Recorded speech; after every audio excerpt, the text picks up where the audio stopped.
இங்க இந்த 2 சின்ன பசங்களும் ஜாலியா உட்காந்து பேசிட்டு இருக்காங்க. அப்ப அதுல இருக்க ஒரு பையன் கால்ல என்னமோ பண்ற மாதிரி இருக்குன்னு சொல்லிட்டு கீழ குனிஞ்சு பாக்குறான். அப்ப அந்த இடத்துல ஏதோ ஒட்டிட்டு இருக்க மாதிரி இருக்கவும் அந்த பையனும் அதை தெரியாம கையில எடுத்து பாக்குறான். அப்ப அந்த பையனோட ஃப்ரெண்ட் அதை பார்த்ததுமே அது ஒரு ஒரிஜினல் பாம்னு கண்டுபிடிச்சிடறான். சோ உடனே அந்த பையன் பக்கத்துல யாராவது இருக்காங்களான்னு பாக்குறான். அப்போ ஒரு கான்ஸ்டபிள் நின்னுட்டு இருக்கிறத பார்த்துட்டு வேகமா ஒரு பக்கத்துல ஓடுறான். இந்த பையனுமே இந்த கான்ஸ்டபிள் பக்கத்துல போய் பாம் இருக்குன்னு சொல்றான். அந்த கான்ஸ்டபிள் இதை நம்பாம விளையாடாத போ அப்படின்னு சொல்றாரு. அதுக்கு அந்த பையனுமே அவர்கிட்ட உண்மையா அங்கதான் இருக்கு, வேணா வந்து பாருங்கன்னு சொல்றான். சோ இப்ப இவருமே பக்கத்துல வந்து பார்க்கும்போது தான் அது ஒரு ஒரிஜினல் பாம்னு கன்ஃபார்ம் பண்றாரு.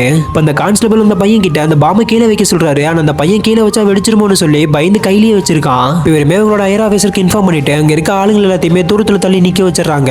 அந்த இடத்துக்கு ஹையர் ஆபீசருமே வந்து அந்த பையன் கையில பாம்பு இருக்கிறத பார்த்தோனையும் ஏன் அந்த பையன் கிட்ட இருந்து பாம்பை வாங்காம இருக்கீங்கன்னு கேட்கிறாரு. அதுக்கு அவருமே அந்த பையன் பயந்து போய் அந்த பாம்பை கையில தரமாட்டேங்கிறான்னு சொல்றாரு.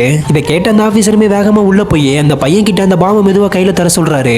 இந்த பையனுமே அந்த பாம்பை அவர் கையில கொடுத்துட்டு வேகமா அங்கிருந்து வெளியே ஓடி வந்துடுறான். சோ இப்ப அந்த இடத்துக்கு பாம் ஸ்குவாடுமே வந்து அந்த பாம்பை நல்லபடியா டிஸ்போஸ் பண்ணிடுறாங்க. இந்த போலீஸ் ஆபீசரோட தைரியம் பிடிச்சிருந்தா இந்த வீடியோக்கு ஒரு லைக் போட்டு கமெண்ட்ல ரெட் கலர் ஆட்ட போட்டுருங்க.